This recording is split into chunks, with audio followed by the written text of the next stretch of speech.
Golden Force is a side-scrolling adventure that perfectly blends its old-school visual makeup with interesting and unique gameplay ideas that help it stand out amongst the many different games of its kind. The story of 4 mercenaries in search of gold coins is far from inspiring or from making this an adventure solely guided by the plot, but it does facilitate the gameplay, and this is where Golden Force is at its best. The game is made up of 4 different islands that offer 5 stages each to overcome, and you get to choose from one of several characters that all have their own individual traits, but they all have a starting combo of 3 shots, a loaded attack to send enemies flying back, a dash that can be used offensively, a slide and a double jump, which all come into play throughout each level. The nature of each stage is truly unforgiving and provides a huge challenge that is thankfully offset by a generous checkpoint system that allows you to jump straight back into the action should you fail. Apart from reaching the end of each level, your goal is to acquire as much gold as possible, and this can be done in several ways. Through each stage you'll find chests and deposits of gold, but enemies are also a huge source as well, giving you an extra incentive to knock down each and every enemy you come across. This currency can be used to improve your character, as well as offer permanent or passive abilities that'll make your life a bit easier. It goes without saying that Golden Force does not revolutionize the platforming genre, but it nevertheless offers a beautiful return to its roots, which won't fail to satisfy those of you who have fond memories of the many games that have clearly inspired it. The Saga series got its beginnings on the Game Boy way back in 1989, and since then it has received several different entries that have evolved the franchise's formula over time. It's long been lauded for its focus on open world exploration and its unique gameplay that's in full swing when it comes to Grace Ambitions. It's mainly divided into 2 distinct styles of play. First, you've got the overworld map that facilitates your journey throughout the kingdom, and here you're free to explore and visit one of the many different towns or locations of special interest that drive the story forward. But where the game truly comes into its own is during battle. There's no random encounters, and the player gets to decide what fight to engage in, with each of them coming along with their own premise. May that be eliminating fiends that are threatening to overwhelm a nearby town, or destroying an ancient guardian to discover what secrets a certain location might hold. Before every fight, you're tasked with deciding which 5 party members will participate and the formation they'll be fighting in. Once the battle begins, both the player and the enemy are afforded a growing resource pool of battle points, which can be used to carry out attacks and many other directives in each fight. To top this off, formation and status effects play a major role that lends each encounter a real sense of strategy, as one wrong move is all it takes to mean the difference between victory or defeat. When it comes down to it, the Switch is home to a huge amount of RPGs, but if you're looking for something a bit different and entirely unique when compared to the usual offerings, then Saga Grace Ambitions is definitely something that's worth your time. Fading Afternoon is the latest release from Yiyu, a one-man team that brought us an often overlooked gem known as the Friends of Ishikawa, and this time around it throws you into the street life of Japan in the 1980s, and what can best be described as a side-scrolling pixelated version of Yakuza. Instead of providing a constant stream of action, Fading Afternoon instead focuses on the day-to-day life of the protagonist, and offers a more human and less glamorous perspective of being a member of the well-known gang. The city the game takes place in is a sort of character within itself, with its details and pastel colours that invite you to explore, creating an immersive atmosphere that envelops the player. You'll come across shops, NPCs, and a variety of different places of interest that all add up to provide a serious amount of realism that makes the city feel like a believable space for all of the action to play out in. When it comes to gameplay, combat is front and centre and sees you having various options when you encounter a rival gang. Depending on your positioning and button combinations, the fighting allows for a range of different actions with plenty of depth, allowing the player to settle into a groove once they find a series of moves that works best for them. But the main core of the gameplay revolves around maintaining a balance between different aspects of the protagonist's life. Ignoring things such as hygiene, rest and food can lead to a loss of respect and control over territories, complicating the life of the character and can even affect your amount of health in the long term. Fading Afternoon is without a doubt a game that challenges the mainstream conventions of what a beat-em-up should be, and with its combination of intense action and everyday aspects, it truly succeeds in creating a unique and immersive experience.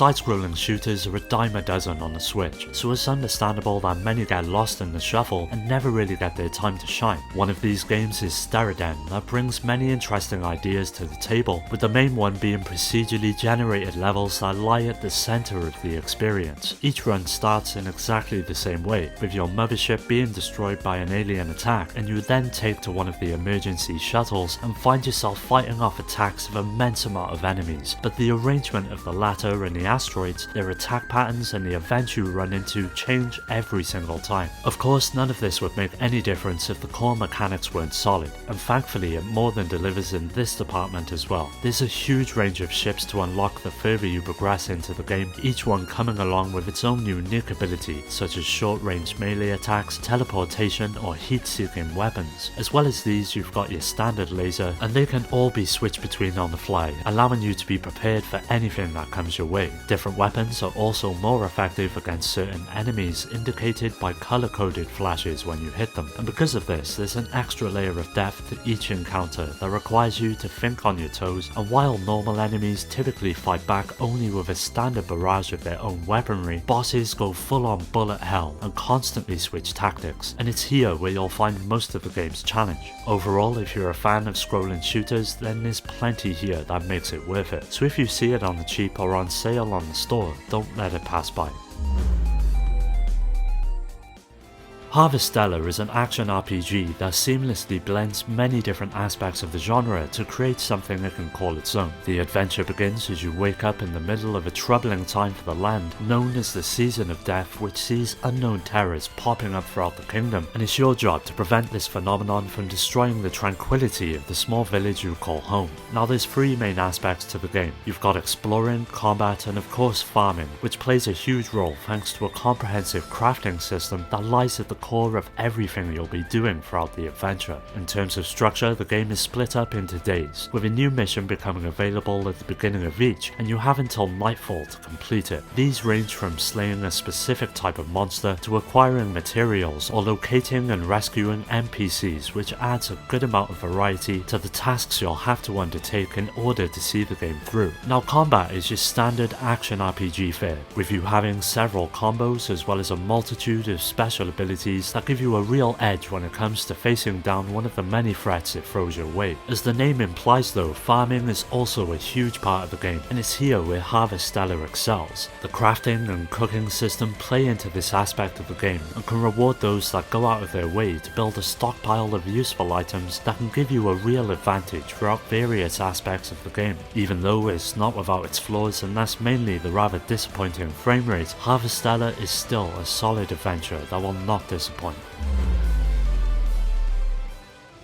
Ganryu 2 is the follow-up to an often forgotten game from the late 90s that appeared on the Neo Geo that took elements from both Shinobi and Double Dragon to create something entirely unique for its time. Just over 2 decades later, the series has made a return, and once again sees you taking up the fight as Miyamoto Musashi, and after his victory in the previous game, he decides to retire to private life to meditate and devote himself to art. However, the battle is not over, as the spirit of his rival has reappeared and challenges him to a new fight by threatening revenge. It's here where the game kicks off, and you're presented with a huge range of levels that you'll have to slice and dice your way through, and overcome the demons your rival has let loose into the world. Like the original, Ganryu 2 is a game that relies on the essentials. The gameplay is basically a mix between Shinobi and Ninja Spirit, where it alternates between action and platforming as you make your way towards the end of each level. Thankfully though, Musashi has got a few tricks up his sleeve, such as a double jump and a handy wall jump that is guaranteed to get you out of some tough situations, but you've also got a flurry of attacks when the time calls to stand your ground. From basic swings of your sword to the ability to throw kunai at enemies from a distance, you're never short of options when the odds are stacked against you. To complement this, you also have a few special moves which are beholden to a power gauge that slowly fills up as you take down the enemies. Once it's full, you're free to unleash one of several abilities that have the potential to completely wipe the screen of threats and throw the power balance back into your favour. If you're like me and have a fondness of old school side-scrollers, then Ganryu 2 will be right up your street.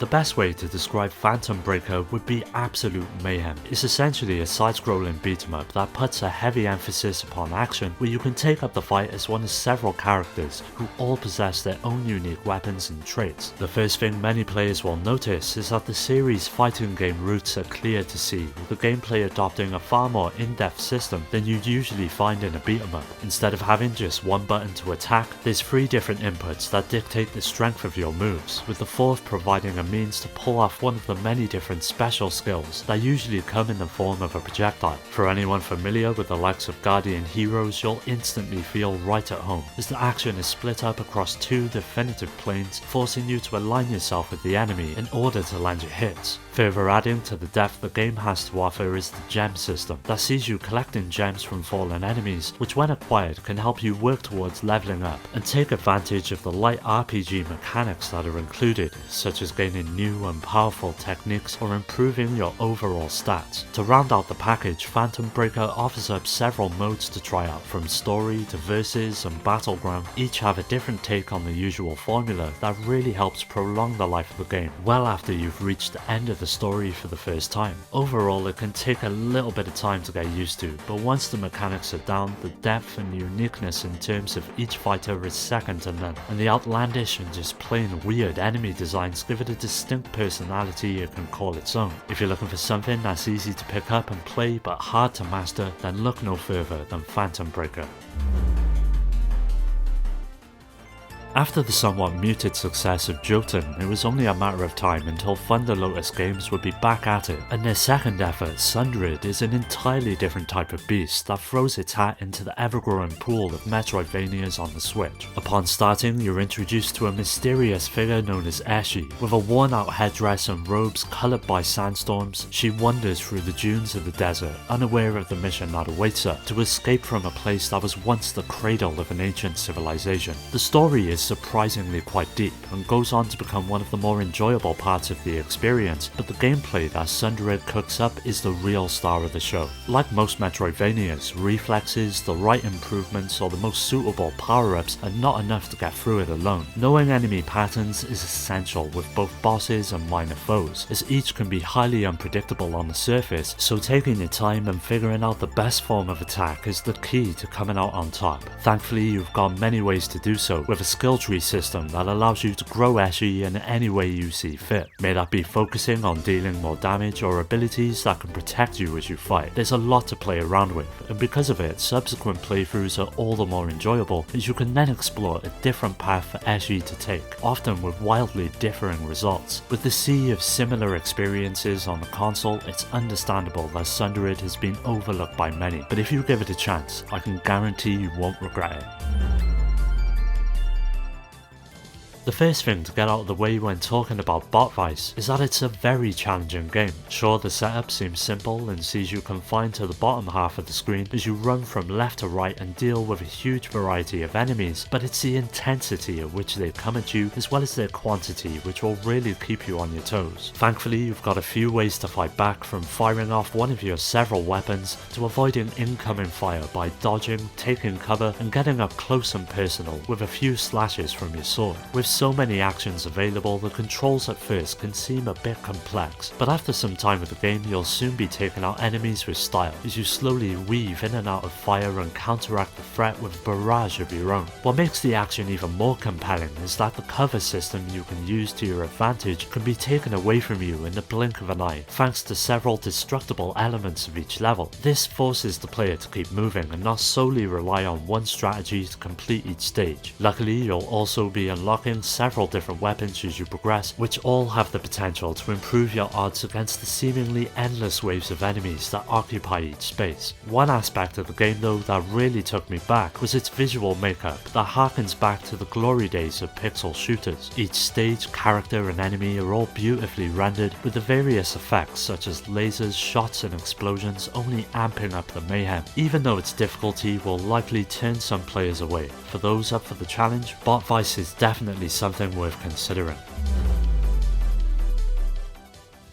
Daemon X Machina is perhaps one of the most overlooked games the Switch has received throughout its life. Released back in 2019, it's a mech-based action game that shares much in common with the likes of Armored Core, and sees the player jumping into a variety of different robots as they are tasked with taking on different nations from around the world. The story is pretty bare bones, to be fair, and instead the main focus is the gameplay, which Daemon X Machina truly succeeds at delivering. Like all self-respecting mech games, customization is at the heart of the experience, and it goes far beyond simply equipping your favourite or strongest weapons, and gives the player a magnitude of options, such as different frames, armor sets, colours, and many more ways to make your robot your own. The best thing about it is that each change you carry out makes a real difference on the battlefield, and it's there where the game truly comes to life. The controls are tight and responsive and allow you to respond to any incoming threat with confidence, may that be from a distance, with one of your many weapons such as lasers and rockets, or up close and personal, with several melee attacks also rounding out the number of ways to defend yourself.